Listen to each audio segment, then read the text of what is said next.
Aujourd'hui, je vais parler du ministère des prophètes. C'est un ministère qui est dévalorisé aujourd'hui.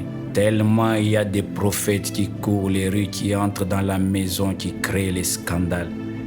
Aujourd'hui, il y a des gens qu'on appelle prophètes qui ne le sont pas. Il y a des gens qui viennent dans les maisons qui ne sont pas envoyés par Dieu. Il y a même certaines églises aujourd'hui qui refusent même la prophétie parce que ce ministère a été dévalorisé.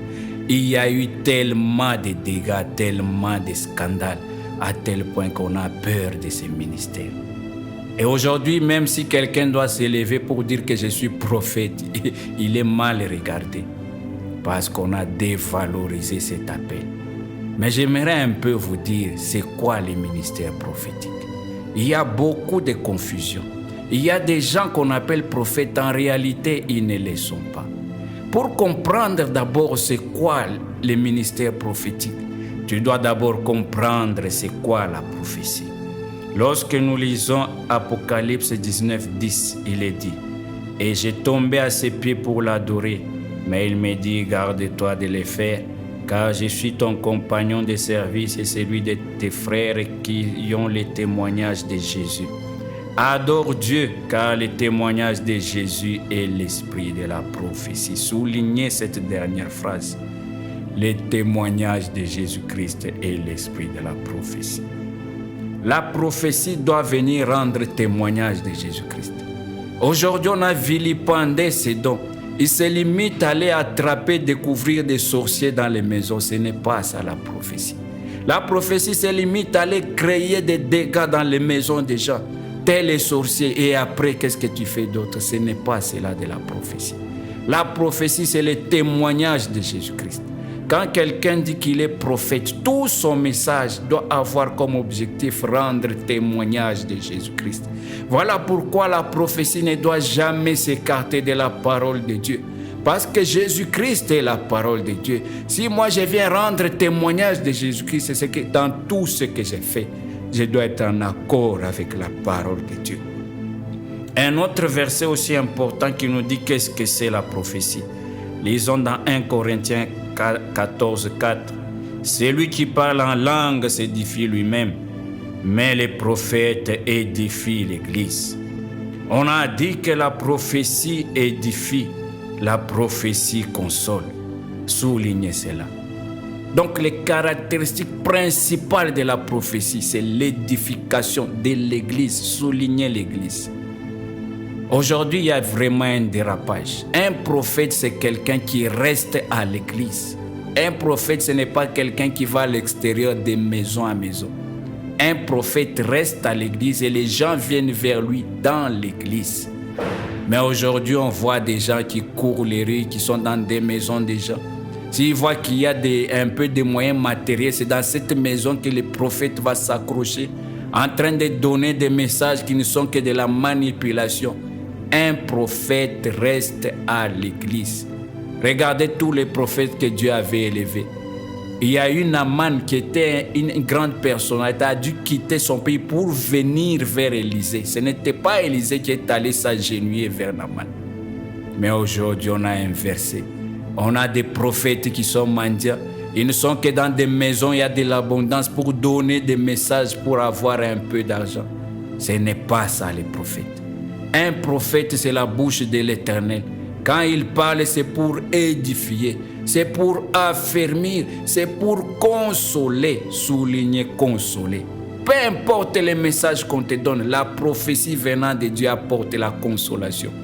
Quand on te donne un message qui t'enlève la paix, un message qui vient mettre le traumatisme, qui vient détruire la foi, ce message n'est pas de Dieu. Le caractère principal de la prophétie, c'est la consolation. Même si on te donne un message, on est en train de te reprendre. C'est un message qui est fait avec amour. Et la finalité, tu vas sentir qu'il y a la consolation dans les cœurs.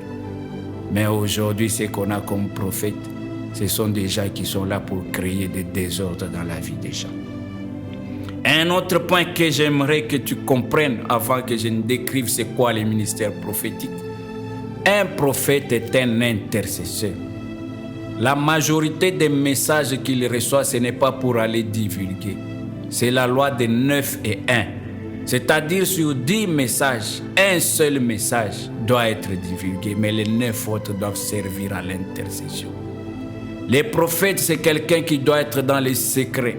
La plupart des messages que tu as, ce n'est pas pour devenir des prophètes journalistes comme on a aujourd'hui. Une petite révélation sur les réseaux sociaux, est-ce qu'on t'avait demandé de donner ces messages? Quand Dieu te donne des messages, en priorité, ce sont des sujets de prière. Un prophète doit être un intercesseur. Regardez, Jésus-Christ a dit à Simon, Simon, Simon, Satan t'a réclamé 3 fois.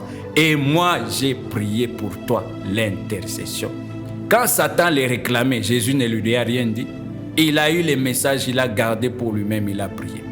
Et les derniers jours, il a dit, c'est parce qu'il savait qu'il devrait se séparer d'eux alors qu'il lui a dit. S'il était resté avec lui, Jésus n'allait jamais lui dire qu'il était réclamé par Satan. Mais aujourd'hui, les prophètes, ce sont des journalistes. Ils sont là pour faire des radios, des journaux télévisés. J'ai vu ceci, j'ai vu ceci, j'ai vu ceci. Quand on t'a dit ces choses, c'est la loi de 9 et 1. 9 pour l'intercession et 1, tu vas dire seulement sous orientation du Seigneur. Voilà pourquoi il y a trop de dérapages. Il y a trop de dérapages. Un prophète, c'est quelqu'un qui va dans les secrets. Même Dieu lui-même, il a des secrets. Il y a des choses qu'il ne dit pas. Regardez, l'apôtre Paul a dit qu'il a entendu des choses qui n'est pas permis à un homme d'entendre. Il a gardé ces choses secrètes jusqu'à ce qu'il est mort. Personne n'a jamais su ce que Paul avait entendu. Il y a Jean, quand il était dans les cieux, il a entendu des choses, les 7 tonnerres ont parlé. Il allait écrire, on lui a dit non, n'écris pas. Garde ces choses secrètes. Jean est parti avec ses secrets, personne n'a su. Un prophète, c'est quelqu'un qui entre dans les secrets de Dieu. Quand tu entres dans les secrets de Dieu, tu auras accès à des révélations puissantes, aux réalités sur la vie des gens. Mais si tu n'as pas la maturité nécessaire de te calmer, de ne pas parler, tu vas créer des dégâts. Un prophète est un intercesseur. Tu connaîtras des choses dangereuses sur la vie des gens. Mais Dieu ne t'appelle pas d'aller parler. Il t'appelle de prier. Et ne parler seulement sous orientation de Dieu. Et c'est ça qui a créé les dérapages. Regardez, aujourd'hui, la prophétie se limite à détecter les sorciers dans les maisons. Et après, on fait quoi? Jésus-Christ a dit, Satan t'a réclamé, moi j'ai prié. Quand tu vois des choses, on te dit que tel est sorcier, toi tu fais quoi alors face à ces situations? Pourquoi tu ne pries pas pour que les gens sortent de ça? Il y a certaines choses en tant que prophète, tu dois garder dans les secrets, que personne ne doit savoir. Tu peux savoir que telle personne est sorcière, telle femme, son mari est sorcier, mais tu te tais, tu pries pour ça. Combien de désordres il y a eu dans les maisons à cause des prophéties désordonnées? Autre chose, un prophète, c'est quelqu'un qui a la sagesse. Tu dois savoir quoi dire, quand dire. Tout n'est pas à dire à n'importe quand, n'importe comment. Regardez comment ce prophète est venu pour reprendre David, comment il lui a parlé pendant qu'il avait tué Uri pour prendre sa femme. Il lui a parlé en parabole parce qu'il savait que c'était une autorité. Petit à petit, David a compris que c'est de lui qu'il s'agissait. Aujourd'hui, on a des prophètes sans aucune sagesse qui courent les rues, qui sont dans des maisons pour créer des traumatismes. Les prophètes doivent rester à l'église. Les prophètes, c'est un intercesseur. Les prophètes, c'est un homme qui est dans les secrets de Dieu. Et les prophètes, c'est quelqu'un qui a de la sagesse. Tu connaîtras des choses si on t'appelle comme prophète. Des fois, des choses qui vont te traumatiser sur la vie des gens. Tu auras accès aux secrets parce qu'il avait dit, les secrets des cœurs des gens seront dévoilés. Il faut de la sagesse pour gérer tout ça. Mais aujourd'hui, ça ne va pas. Maintenant, il y a une confusion totale aujourd'hui. Quand quelqu'un a un don de prophétie, on l'appelle prophète. Non, il n'est pas prophète. Quand quelqu'un a un don de parole, de connaissance, on dit, ah, voilà un prophète, il a la précision, il connaît les choses. Ce n'est pas de la prophétie. Pour que tu aies un ministère de prophétie, tu dois avoir au minimum 3 dons. Avant que je te décrive les 3 dons, il faut que je te montre comment les dons spirituels sont catégorisés. On dit qu'il y a 9 dons spirituels, il n'y en a pas 9. Il y a une infinité de dons spirituels. C'est comme l'arc-en-ciel avec des couleurs différentes. Peut-être un jour on fera l'enseignement, oui, on le fera quand Dieu voudra, sur les dons spirituels. Mais il y a 9 grandes catégories, il y a 9 grands boulevards des dons spirituels. C'est ça qu'on connaît. Ils sont catégorisés à 3 grands groupes. Le premier groupe, il y a ce qu'on appelle les dons de révélation. Le deuxième groupe, il y a ce qu'on appelle les dons vocaux qui se font avec la parole. Et le troisième groupe, il y a les dons de puissance. Dans le premier groupe qu'on appelle les dons de révélation, il y a les dons qu'on appelle la parole de connaissance. Quelqu'un qui connaît des choses, qui vous dit des détails sur ta vie. Ça, c'est la parole de connaissance, ce n'est pas la prophétie. Comme Jésus-Christ avait dit à Nathanaël, avant qu'on t'appelle, quand tu étais sur les figuiers, je t'ai vu. Il a vu où lui, il était très loin. Il a utilisé les dons de la parole de connaissance. Et il y a la parole de sagesse. C'est un don qui donne une sagesse d'en haut comme celle qu'avait Daniel ou Joseph. Devant un problème, tu viens, tu donnes une solution. Tout le monde est étonné. Joseph avait parlé au roi. Le roi était dépassé parce que c'est la parole de sagesse qui agit. Et le troisième don dans ce groupe de dons de révélation, c'est le don de discernement. Nous avons fini le premier groupe. Maintenant, dans le deuxième groupe qu'on appelle les dons vocaux, il y a les dons de prophétie, il y a les dons de parler en langue et il y a les dons d'interprétation de langue. Donc ce sont des dons où on parle. C'est le deuxième groupe. Et le troisième groupe, c'est les dons de puissance. Et là, nous avons les dons de guérison. Il y a les dons de miracles et les dons de prodiges. Ça te fait les 9 dons. Donc premier groupe, les dons, les groupes de révélation. Deuxième groupe, les groupes de paroles ou des dons vocaux. Et troisième groupe, les dons de puissance. Maintenant, pour que tu sois prophète, tu dois avoir au moins 3 dons, parmi lesquels obligatoirement les dons de prophétie. Tu ne peux pas dire je suis prophète, mais tu as les dons par exemple de paroles de connaissance. Tu n'es pas prophète. Il faut que tu aies d'abord les dons de prophétie. Les dons de prophétie, tu parles de la part de l'Éternel, tu deviens la bouche de l'Éternel, tu transmets l'orientation de Dieu. C'est ça la prophétie. Ce n'est pas dire non, je t'ai vu, on t'a déjà lié par un sorcier. Ça, c'est de la parole de connaissance, ce n'est pas la prophétie. Même quand je te dis, par exemple, je vois cette année, ça sera une année de bénédiction pour toi. Je n'utilise pas les dons de prophétie, j'utilise les dons de la parole de connaissance. Donc, pour être prophète, tu dois avoir au moins 3 dons obligatoirement. Donc, le premier don que tu dois avoir, c'est les dons de prophétie. Le deuxième don que tu dois avoir obligatoirement, tu dois avoir un don de révélation, dont le discernement.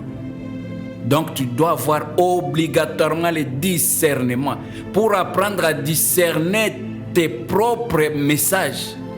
Parce qu'il n'y a aucune garantie quand tu reçois un message, il faut que ça passe dans les filtres par toi-même. Tu dois avoir le don de discernement. Et le troisième don que tu dois avoir, c'est l'un des dons de révélation. Soit la parole de connaissance, soit la parole de sagesse. Maintenant, si on met les 3 dons, la prophétie, le discernement et un don de révélation, tu as maintenant le ministère des prophètes. Et on peut t'appeler prophète. Mais quelqu'un peut avoir uniquement les dons de prophétie. Il prophétise, ce n'est pas un prophète, il a les dons de prophétie. C'est ainsi dans la Bible, vous avez vu que les 4 filles vierges de Philippe prophétisaient, mais on n'a pas dit que c'était des prophètes. Mais il y a eu un prophète qu'on appelle Agabus, lui il avait les 3 dons. Dieu peut t'ajouter les autres dons, mais les 3 là sont obligatoires pour être appelé prophète.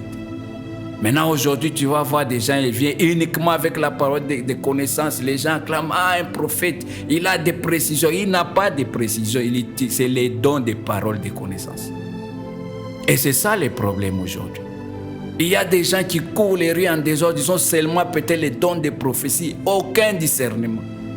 Quand il arrive, il ne connaît même pas si ces messages qu'il donne sont vrais ou faux. Une autre chose que je dois vous dire, quand quelqu'un prophétise, même quand moi je vous prophétise maintenant, ne prenez pas ça comme argent comptant, il n'y a aucune garantie. Il faudra que vous discernez. L'apôtre Paul a dit dans l'église, si quelqu'un prophétise, il faut qu'il y ait quelqu'un qui discerne immédiatement. Il faut faire passer les messages prophétiques dans les scanners de la parole de Dieu avant de l'accepter. Beaucoup de gens se sont retrouvés dans des erreurs par manque de discernement. Il dit que oh, ça c'est un prophète, il prophétise toujours bien. Donc ce qu'il me dit, moi j'accepte, ce n'est pas ça la garantie. L'apôtre Pierre avait la plus grande révélation de tous les temps. Même Jésus-Christ était étonné. Il a dit ce que tu dis, c'est Dieu qui vient te révéler. Tu es Pierre et sur cette pierre, Dieu a dit des choses terribles. Tellement la révélation que Pierre avait captée était terrible, extraordinaire. Il lui a dit, tu es heureux, Simon, fils de Jonas. Mais quelques minutes après, les mêmes Pierre s'est mis à parler. Jésus dit, arrière de moi, Satan. Comment est-ce normal? Parce que Jésus ne regardait pas la personne. Il exerçait le discernement. Toi, des fois, tu regardes, c'est notre pasteur. Tout ce qu'il dit, tu suis. Non, tout ce qu'il te dit doit être discerné. Peut-être c'est arrière de moi, Satan, qui est en train de te parler. Toi, tu dis non, c'est un prophète. L'apôtre Paul dit, même si tu vois le ciel ouvert, un ange descend, il te dit des choses qui sont contraires à ce qui est écrit dans la Bible, ne crois pas. Et beaucoup de gens se sont retrouvés dans des erreurs. Beaucoup de gens se sont allés se marier sous ces genres de prophéties avec des gens et ça a été un chaos. La prophétie doit être discernée. Mais moi qui ne veux pas, ne dites pas non, c'est les prophètes de la restauration. Il n'y a aucune garantie. Prenez ce que je vous dis, mettez dans la parole de Dieu. Discernez si c'est compatible ou pas avec la parole de Dieu. C'est tout. Si c'est compatible, suivez ce que je vous dis. Si ce n'est pas compatible, n'acceptez pas. C'est ça qui a détruit l'Église aujourd'hui. Un ministère qui vient maintenant créer des erreurs. Et je vous dis la vérité, lorsque vous suivez ces choses, vous allez vous rendre compte qu'il n'y a pas beaucoup de prophètes, il y a très peu de prophètes. Parce que c'est un ministère difficile, c'est un ministère compliqué. Des gens peuvent avoir des dons, mais un ministère de prophète, il est exigeant. Tu dois d'abord toi-même, quand tu reçois un message, ne sois pas pressé de le donner. Tu dois prier sur ces messages pour s'assurer que c'est Dieu qui te l'a donné ou pas. Tu dois les discerner, tu dois aller dans la parole de Dieu, chercher la confirmation. Un autre caractéristique que tu dois connaître sur la prophétie est toujours une confirmation de quelque chose. On a dit que c'est le témoignage de Jésus-Christ, c'est le témoignage de la parole de Dieu. Une prophétie déconnectée qui ne confirme rien ne vient pas de Dieu. Généralement, quand on te donne un message, ce message en réalité, même toi-même, tu vas sentir que tu avais déjà ça. Le prophète ne vient que confirmer. Des fois, Dieu va t'envoyer d'autres personnes pour confirmer ce qui a été dit. Le témoignage de deux personnes est toujours vrai. Quand quelqu'un te dit, Dieu m'a dit, il faut que je vienne chez toi, mais tu devrais déjà avoir la conviction en toi. Les gens qui marchaient avec Jésus sur le chemin d'Emmaüs, ils se disaient, mais on sentait déjà dans notre cœur qu'il y avait quelque chose. C'est ça. Mais quelqu'un qui vient déconnecter de lui-même, Dieu m'envoie, il faut que je sois chez toi, sans aucune conviction. Ces choses ne viennent pas de Dieu. Aujourd'hui, je vous ai parlé ouvertement parce que je suis prophète. Peut-être j'ai été dur avec ce qui se passe parce que c'est ça la volonté de Dieu. On doit recadrer les choses. Il y a des gens qui se disent prophètes qui ne le sont pas. Tout message doit être discerné. Il ne faut pas aussi aller dans les autres extrêmes comme certaines églises qui refusent même la prophétie. Vous êtes aussi dans l'erreur. Les ministères prophétiques est là. C'est à travers ces ministères que Dieu donne des orientations. C'est à travers de ces ministères que Dieu donne des avertissements. Les prophètes, c'est la lampe de l'Éternel, c'est la sentinelle. On a dit qu'il est en haut, il voit un danger, il vous avise. Mais si vous refusez toute prophétie, vous allez vous retrouver aussi dans l'erreur. C'est un ministère qu'il faut rétablir. C'est un ministère qu'il faut écouter avec du discernement. Il y a beaucoup de faux prophètes. Il y a aussi des vrais prophètes qui existent. Vous devrez avoir la capacité de reconnaître les vrais du faux. Les faux prophètes, tu vas voir, ils vont dire beaucoup de choses. Ils sont pressés de donner des messages. Ils sont dans des maisons des gens. Ils créent des désordres. Mais un vrai prophète, il reste à l'église pour édifier l'église. Un vrai prophète, même pour venir dans ta maison, ça doit être difficile. Un vrai prophète, tu vas voir, il ne mange pas en désordre partout. Même pour l'inviter, tu vois, c'est compliqué, il ne viendra pas. C'est un homme qui marche sur une orientation supérieure. Un vrai prophète, ce n'est pas à tout moment il a les messages, c'est faux. Lorsque vous regardez même Daniel, lisez dans la Bible, ce n'est pas à tout moment qu'il avait des messages. Il pouvait faire des années sans aucun message. Mais aujourd'hui, on a des prophètes automatiques. À tout moment, il a des messages. Ce n'est pas vrai. Ce n'est pas à tout moment qu'il est connecté. Ce n'est pas à tout moment que Dieu donne des révélations. C'est faux. Nous sommes allés dans des dérapages. Nous sommes allés dans des dérapages. Aujourd'hui, les prophètes se sont humiliés à cause des biens matériels. Regardez un peu, j'ai dit, ce prophète Élisée. Un général vient d'un pays étranger avec beaucoup de biens. Cet homme ne sort même pas pour les saluer. Mais si c'était aujourd'hui, les prophètes allaient courir, faire des courbettes, allaient rester là-bas pour qu'on lui donne. Mais lui, il est resté dans la maison. Il ne sait même pas. Il a envoyé un serviteur aller lui dire. Mais quand le type est allé, il a été guéri, il est revenu. C'est lui qui s'est accroupi devant les prophètes. On a vu aussi la même chose, un roi qui s'est accroupi devant Daniel. Quand Daniel a donné la révélation, le roi était troublé, il s'est jeté par terre, face contre terre, devant lui. Un prophète, c'est une autorité. Mais aujourd'hui, on a des prophètes mendiants.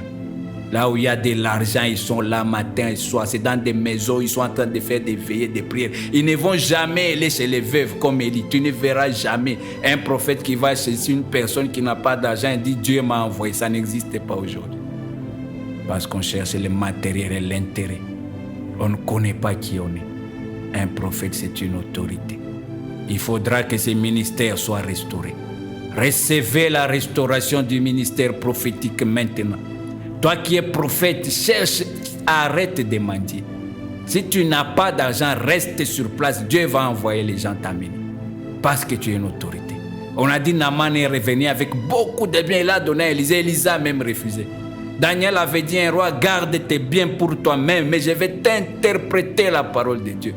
Où est cette race de prophètes qui peuvent reprendre même les rois comme Jean-Baptiste pour lui dire ce que tu fais, ce n'est pas bien?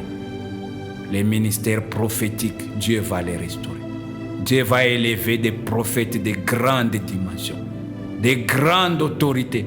Quand ils vous parlent, vous sentez que c'est la parole de Dieu, qui ne seront pas attachés au matériel.